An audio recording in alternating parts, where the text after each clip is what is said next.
warahmatullahi wabarakatuh. Waalaikumsalam. Pertama-tama marilah kita panjatkan puja dan puji syukur kita kehadirat Allah Subhanahu wa taala yang telah mempertemukan kita di tempat yang berbahagia ini dalam keadaan sehat walafiat. Serta salawat beri salam kita hadirkan kepada junjungan kita baginda Nabi Muhammad SAW. Yang saya hormati Bapak Ibu yang hadir pada hari ini, izinkan saya memperkenalkan diri. Saya Maulana Bilqis Tiarahap, SHMH CPM, selaku mediator bersertifikat nomor 088 yang dikeluarkan oleh Dewan Sengketa Indonesia dan disahkan oleh Mahkamah Agung. Nah, berhubungan dengan pemilihan saya selaku mediator dalam sengketa gugatan yang disepakati oleh para pihak serta ditetapkannya oleh Pengadilan Negeri dengan nomor gugatan 510, maka saya mempersilahkan para pihak untuk memperkenalkan diri terlebih dahulu. Mungkin bisa dimulai dari Ibu terlebih dahulu. Baiklah, Assalamualaikum warahmatullahi wabarakatuh. Perkenalkan, nama saya Putri Insani. Di sini saya sebagai penggugat. Terima kasih Ibu Putri. Kemudian boleh dilanjut dengan Bapak. Silakan. Assalamualaikum warahmatullahi wabarakatuh. Ya, selamat siang Bapak Ibu sekalian. Sebelumnya perkenalkan, saya Irfan Fauzi. Di sini mewakili dari PT PLN Persero P3 BJ. Saya di sini selaku tergugat.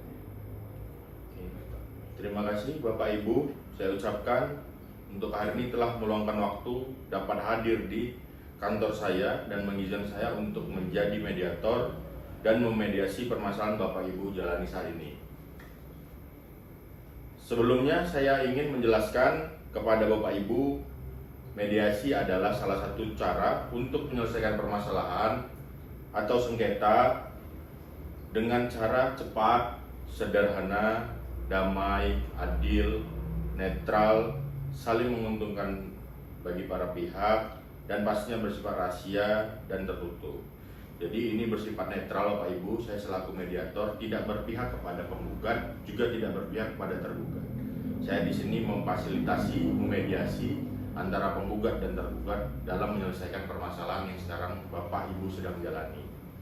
Nah, mengingat hal tersebut, Bapak Ibu, dalam mediasi ini kita juga mengenal metode kaukus.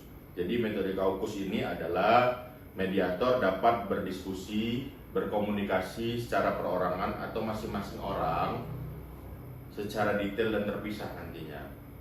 Nah, apakah nantinya Bapak terlebih dahulu yang berdiskusi ke saya atau Ibu terlebih dahulu berdiskusi saya, dilanjutkan dengan Bapak, dan hasil diskusi kita nanti yang mendetail dan mendalam itu jangan Ibu Bapak khawatirkan, karena tidak akan saya buka untuk para pihak, hanya buat konsumsi saya, tapi terkecuali Bapak dan Ibu bersedia untuk dibuka. Nah, saya lanjut. Terima kasih Bapak Ibu. Saya ingin menyampaikan agar mediasi kita berjalan lancar hari ini, kita izinkan saya memberlakukan tata tertib yang dapat kita buat bersama. Kita sepakati bersama untuk terlaksananya proses mediasi hari ini.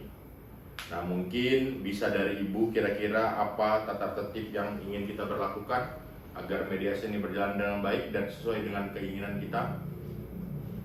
Kira-kira apa Ibu? Tidak ada kekerasan. Tidak ada kekerasan. Terus ada lagi kira-kira Ibu? Tidak kekerasan. Mungkin cukup. Mungkin dari Bapak mau menambahkan? Mungkin bisa saat kita berkomunikasi jangan ada mencela ya, ataupun menggunakan bahasa-bahasa yang tidak pantas mungkin Pak ya. Oh gitu Ya. Mungkin tidak boleh mencela, menghina, atau memojokkan satu pihak seperti itu ya. Ya.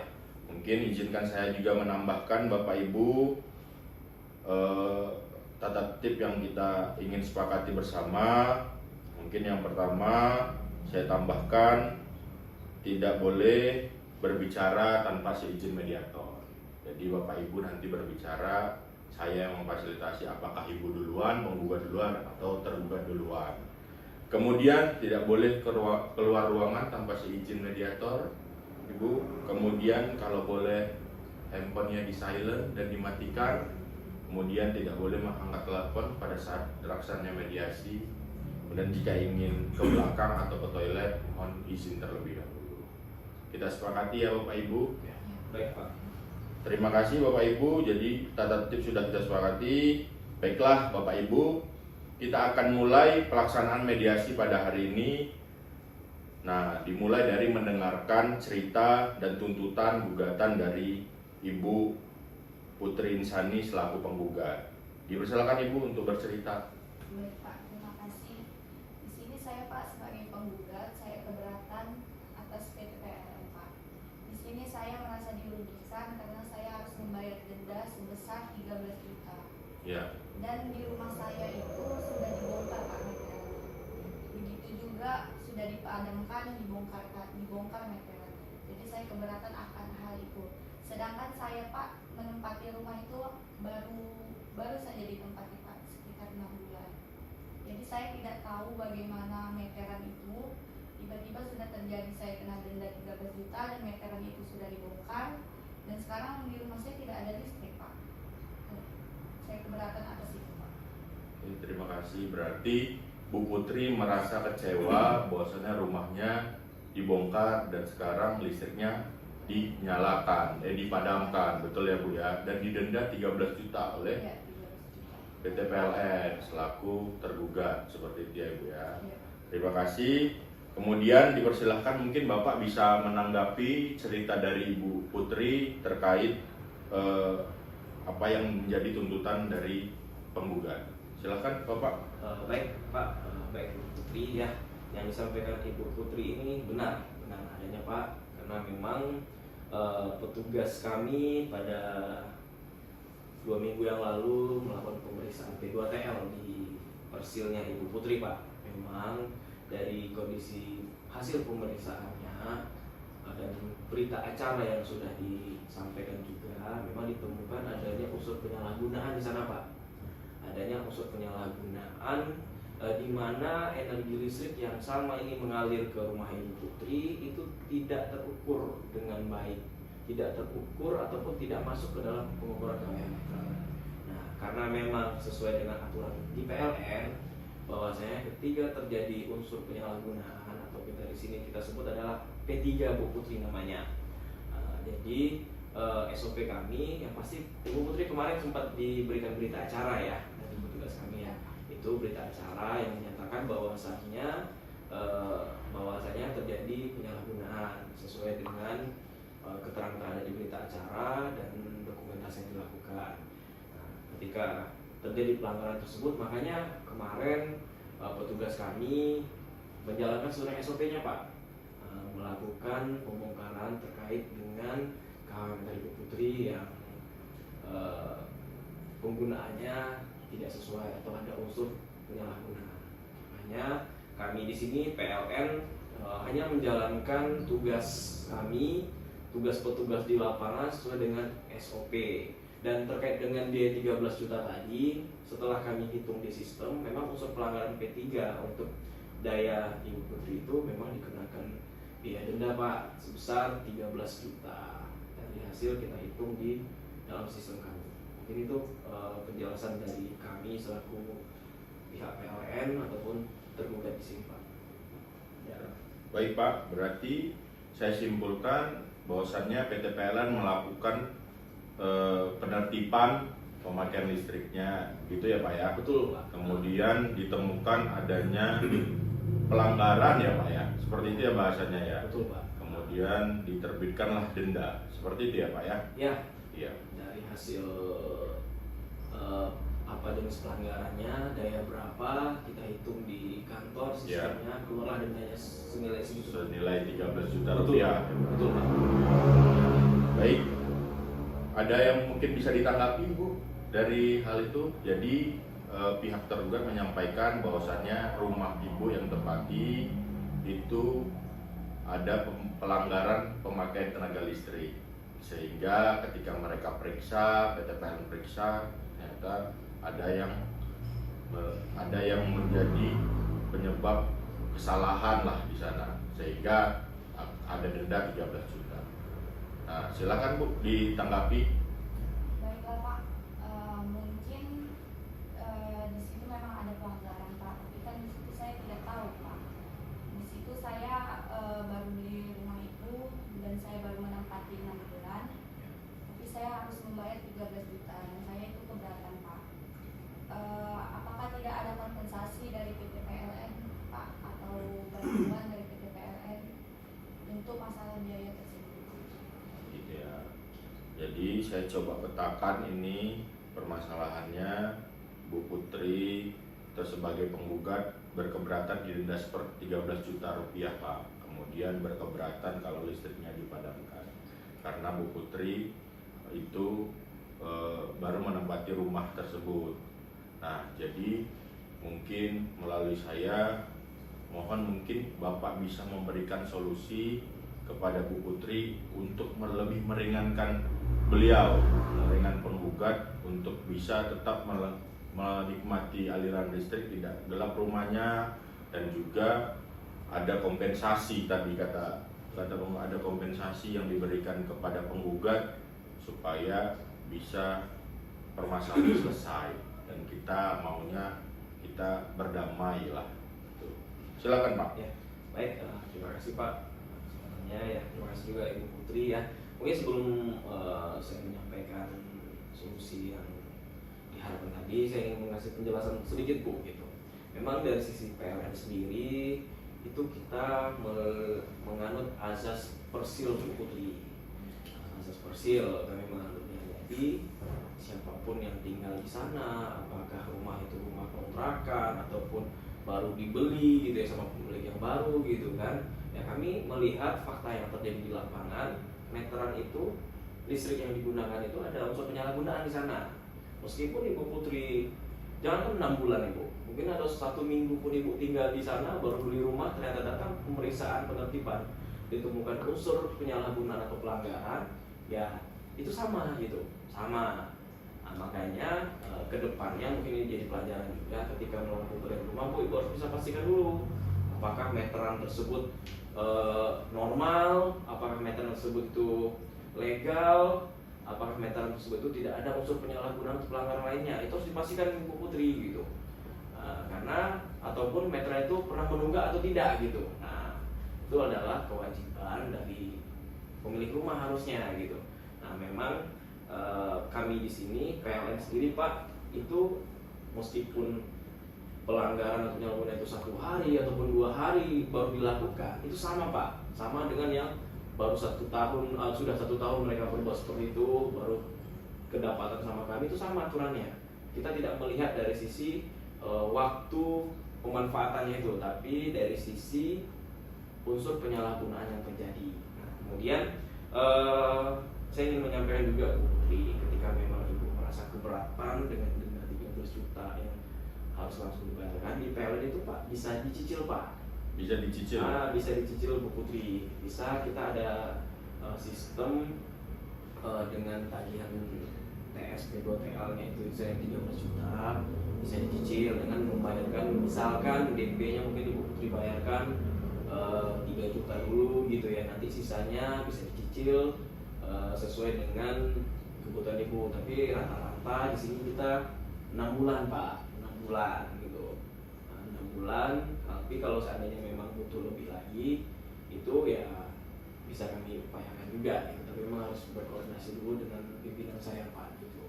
Jadi ada mekanisme seperti itu Bu Putri dengan cicil. Kemudian kalau memang rumah Ibu padam gitu ya, dan sudah berapa hari tidak ada penggunaan listrik, ketika memang Ibu Putri ada niatan untuk menyelesaikan itu gitu, selama proses ini ya mungkin bisa kami beri rekomendasi untuk kami nyalakan terlebih dahulu Pak. Tapi harus ada jatuh waktu temponya ini Pak kan.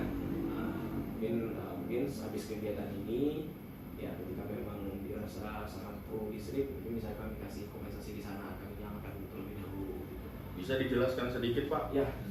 Untuk dendanya tadi itu bisa dicicil berapa kali maksimum? Kemudian bisa berapa yang mungkin Ibu Putri cicil per bulannya, dan kapan bisa listriknya menyala? Baik Pak, seperti yang saya sudah sampaikan di awal tadi, Jadi mekanisme cicil ini rata-rata kita memberikan cicilan kepada pelanggan itu 6 bulan Pak Bu gitu. Tapi bisa kita upayakan itu selama 12 bulan. 12 bulan. Nah, 12 bulan. Itu kami nanti minta persetujuan dari manajer kami. Ketika memang itu dirasa dan itu bisa kami berikan, akan kami berikan Bu. Kemudian untuk bayaran awalnya ini Pak ya Bu ya, itu tergantung pelanggan gitu. Mau bayar berapa untuk DP awalnya, uang pembayaran awalnya.